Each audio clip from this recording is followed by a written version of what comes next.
principio del libro de los Hechos de los Apóstoles.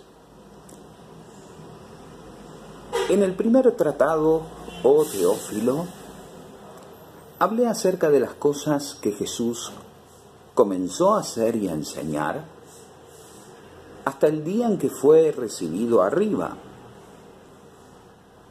después de haber dado mandamientos por el Espíritu Santo a los apóstoles que había escogido,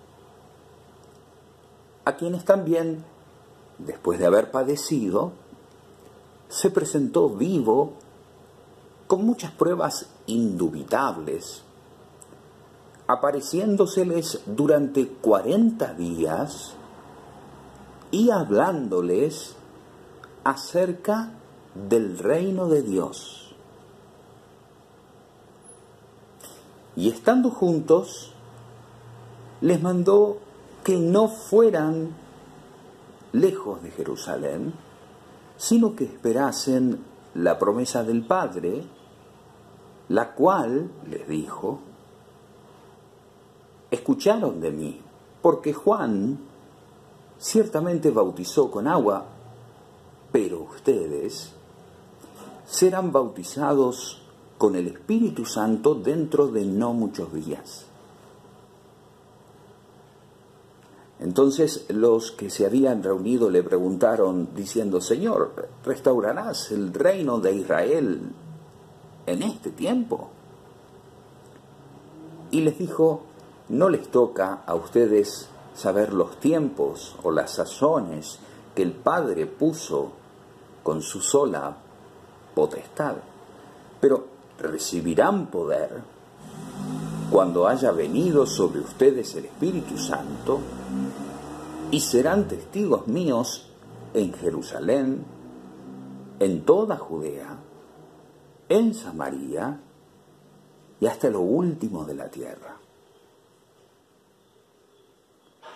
Y habiendo dicho estas cosas, viéndolo ellos, fue alzado y le recibió una nube que le ocultó de sus ojos.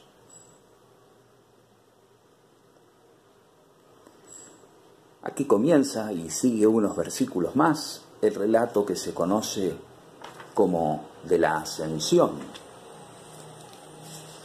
Y mientras releía este pasaje que da comienzo al segundo tomo, digamos, de la obra del evangelista Lucas, tal como se cree, que es Los Hechos de los Apóstoles, siendo la primera obra el Evangelio de Lucas, según San Lucas, pensaba cómo había terminado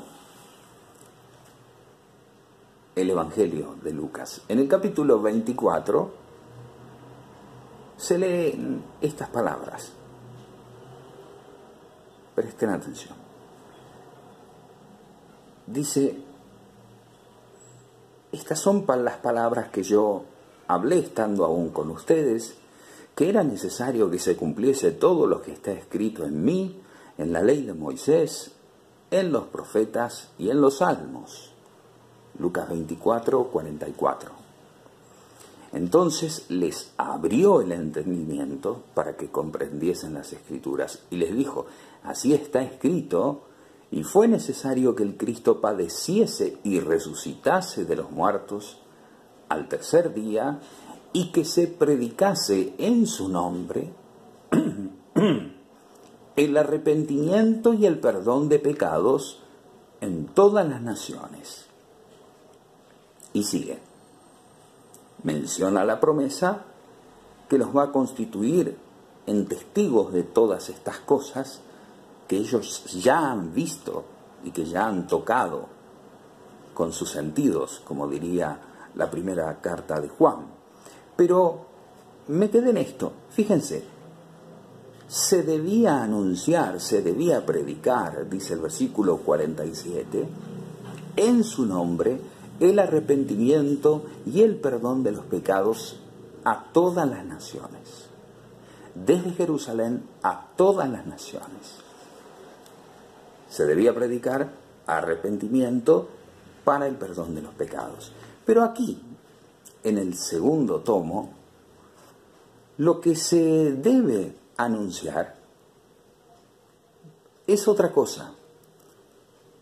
Quisiera remarcarlo porque nunca había visto con tanta claridad la relación que hay entre la obra de Lucas y la obra de Marcos, o mejor dicho, aquel versículo sintético de Marcos 1:15. Fíjense, dice, vuelvo a Hechos de los Apóstoles, capítulo 1, versículo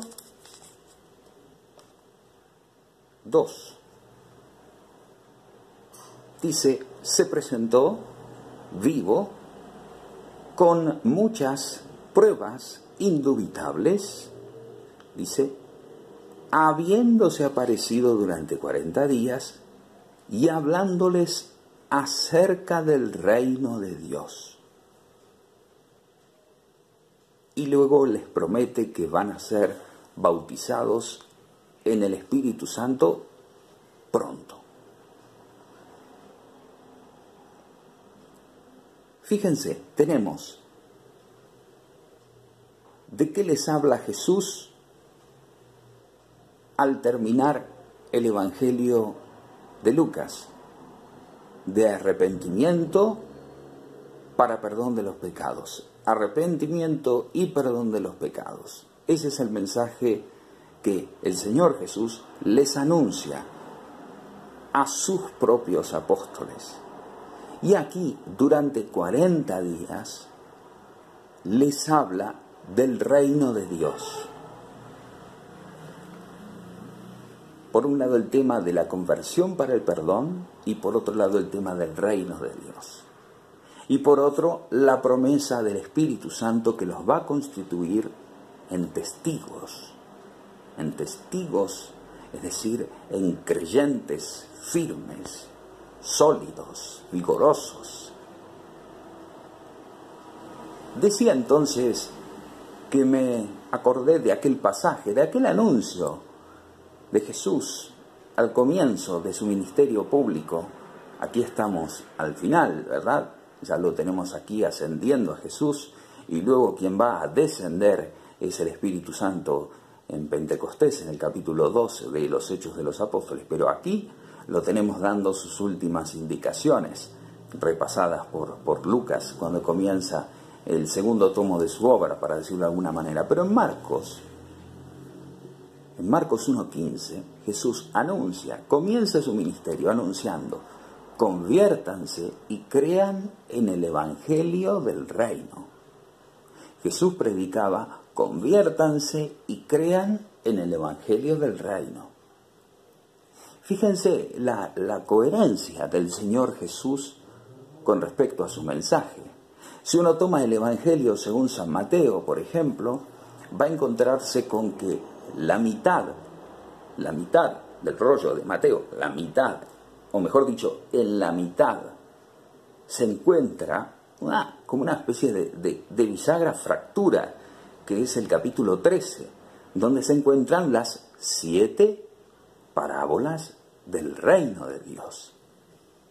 No son las únicas parábolas, pero sí se encuentran 7, y en el capítulo 13, a la mitad de la obra de Mateo, de la obra en griego, no coinciden exactamente los capítulos, pero es la mitad, en la mitad del Evangelio, es el centro, es la médula del Evangelio. A veces nos olvidamos de esto que es esencial. Para Mateo es esencial el reino. Para Lucas es esencial el reino. Para Marcos es esencial el reino. Y para Juan, en la única mención que tiene, en el pasaje esencial de Juan 3:5, aquel que no nace de lo alto, aquel que no vuelve a nacer, no podrá entrar en el reino de Dios. El reino de Dios. No se nos dice mucho del reino de Dios, se nos habla mucho del reino de Dios, se menciona mucho la palabra reino, reinado, rey. Sin embargo, no sabemos exactamente bien qué es el reino. Tenemos una suerte, y es que hay todo un librito, todo un libro, 28 capítulos, quedan de los Hechos de los Apóstoles, donde Lucas irá desplegando por la fuerza y el poder del segundo Paráclito, del otro Paráclito, que es el Espíritu Santo, el protagonista del libro de los Hechos de los Apóstoles, en qué consiste esto de el reino de Dios. Así que no quiero yo ahorrarte el trabajo de que vos puedas ver bien cómo este reino de Dios que Jesús vino a implantar, acuérdense de aquello de Lucas 17:21, el reino de Dios ya está entre ustedes. Nuestra esperanza es del reino, pero nuestro presente es del reino. Nuestra fe es del reino. El reino es la realidad paralela que con el Espíritu podemos vivir por medio de la gracia aquellos que hemos sido renacidos por la gracia, por la fe, por el Espíritu, por la palabra y por el agua. Aquellos que hemos sido incorporados al cuerpo místico de Cristo, ya hemos sido incorporados al reino de Dios. ¿Y cómo se hace esto visible? Porque aquel que es hijo del reino, expresión que también le tomo prestada al Señor Jesús, el hijo del reino vive los valores del reino, sobre todo las bienaventuranzas, que son la carta magna del reino. La versión más extensa está en Mateo 5, del 3 al 12.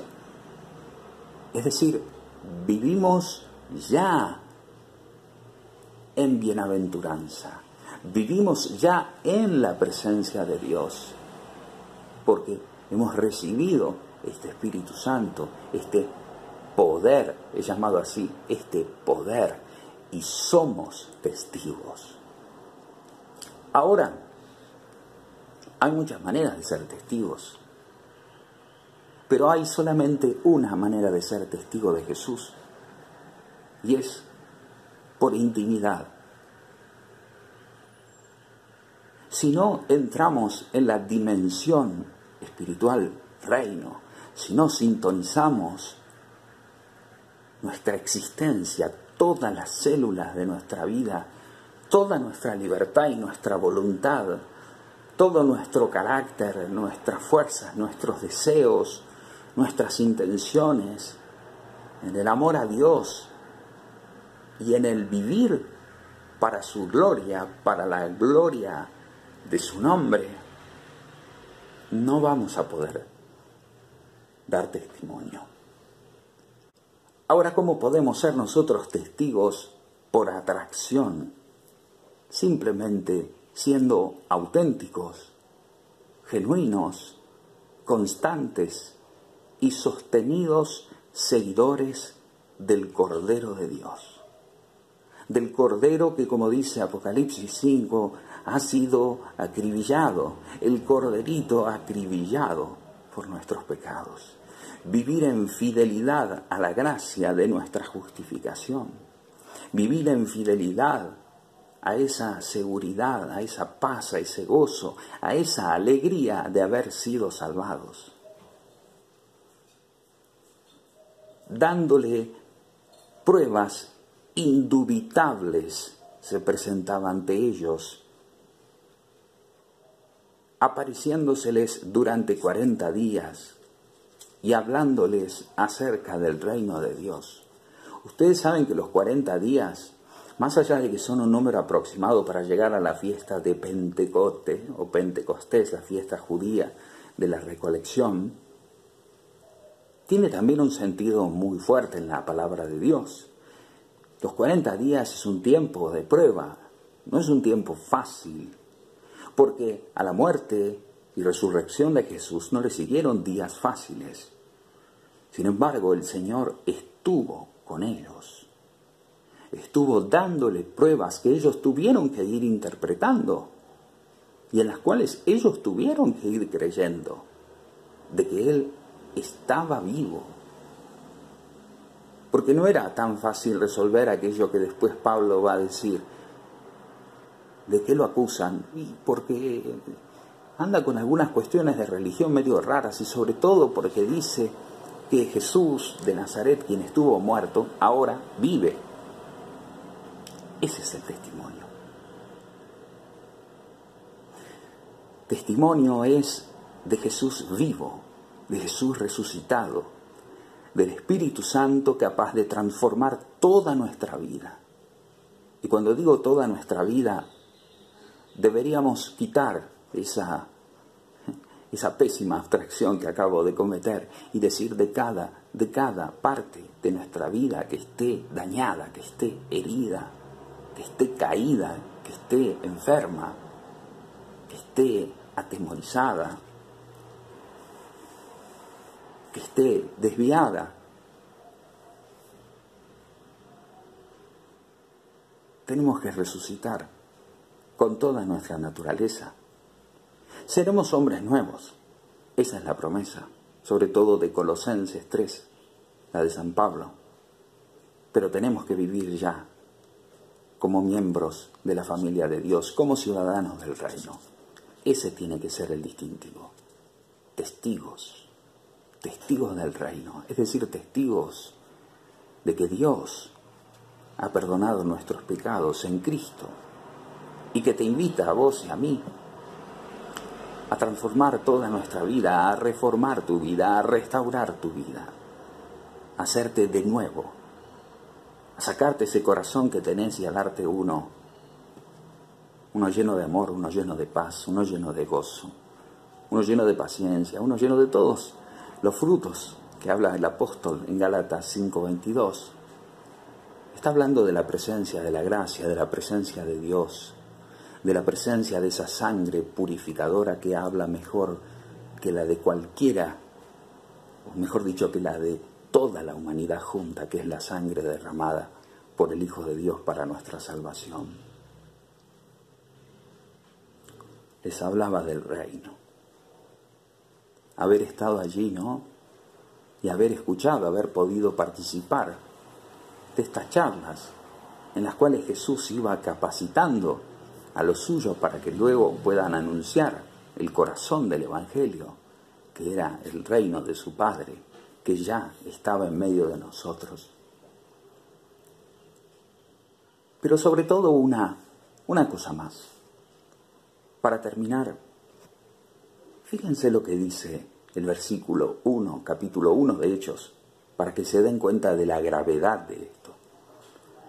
En el primer tratado hablé acerca de todas las cosas que Jesús comenzó a hacer y a enseñar. Erschato comenzó a hacer poien ya didaskein, que comenzó a hacer y a enseñar. Todo el Evangelio de Lucas es solo el comienzo de lo que Jesús comenzó a hacer. Es decir, es la puesta en movimiento, la puesta en marcha de la obra del Padre, que va a continuar de manos del Espíritu Santo y de su Iglesia. Esto, la palabra de Dios escrita, es solo el comienzo. A ellos, según aquello de Lucas 24:49, les dijo: ustedes son testigos de estas cosas. Y aquí a ellos los manda, como diría Mateo 28, 16, 19, yo los envío, hagan que todos los pueblos sean mis discípulos, enseñándoles a guardar todo lo que les he enseñado y bautizándolos en el nombre del Padre y del Hijo y del Espíritu Santo. Este es el comienzo de las cosas que Jesús comenzó a hacer y enseñar. Ojalá que toda nuestra vida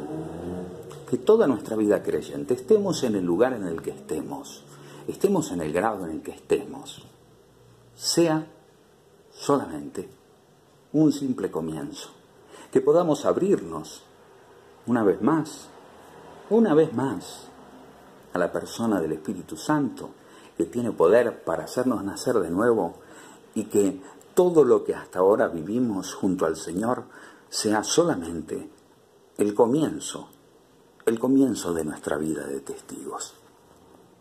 Que el Señor nos bendiga, nos proteja, nos guarde, nos muestre su rostro y ponga en nosotros su paz.